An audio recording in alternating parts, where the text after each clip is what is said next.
Sina Benjamin Alves at Chelsea Robato ay kasal na. Opisyal nang ikinasal ang GMA7 actor na si Benjamin Alves at model na si Chelsea Robato. Naganap ang kanilang pagsasama noong Linggo, ika-28 ng Enero 2024, sa Santuario de San Antonio Parish sa Forbes Park, Makati City. Si Chelsea ay nagniningning habang matikas na naglalakad sa aisle. Pinalamutian ng isang pasadyang Francis Liv Iran na wedding gown, habang si Ben ay nagpakita ng gilas sa kanyang pinasadyang suit, na dinisenyo din ng kilalang designer. Kasama sa mga celebrity na nakita sa kasal si Yael Yuzon, ika-5 mula kanan, na nagsilbing groomsman para kay Ben. Kasama sa mga celebrity na nakita sa kasal si Yael Yuzon, ika-5 mula kanan, na nagsilbing groomsman para kay Ben. Ayon sa panayam kay Benjamin, parang araw-araw kapag nagigising kami. Parang kapag sinasabi namin sa isa't isa, parang, oh, 15 days na lang, or 14 days na lang. Kasi we went from 13 months ago.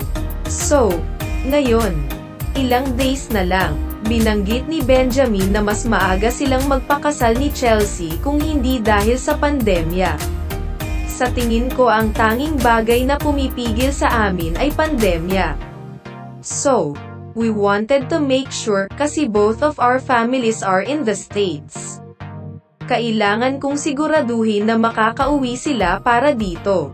Kahit nga yung nagpaalam ako sa parents niya. I had to go through yung dati pa nating procedure for going abroad because it was during the pandemic. Pagkatapos ng kanilang kasal, plano ni na Benjamin at Chelsea na mag-honeymoon sa ibang bansa. Hindi pa sila nakakapili ng patutunguhan, ngunit gustong bumisita sa lugar na hindi pa nila napuntahan. Sabi ni Benjamin, trying to figure out kung saan magha-honeymoon. He added, just as long as it's a place na di pa kami nakakapunta pareho so. Naka-travel siya sa malayo. Marami na siya napuntahan. So medyo mahirap. Umaasa ang mag-asawa na sa pagtatapos ng taon. Ang kanilang susunod na anunsyo ay tungkol sa pagkakaroon ng isang sanggol. Sinabi ni Benjamin sa press, sana, magkaroon tayo ng magandang balita sa pagtatapos ng taon. Yan lang naman yung ano namin. Basta, kasal kami and we're in a good place.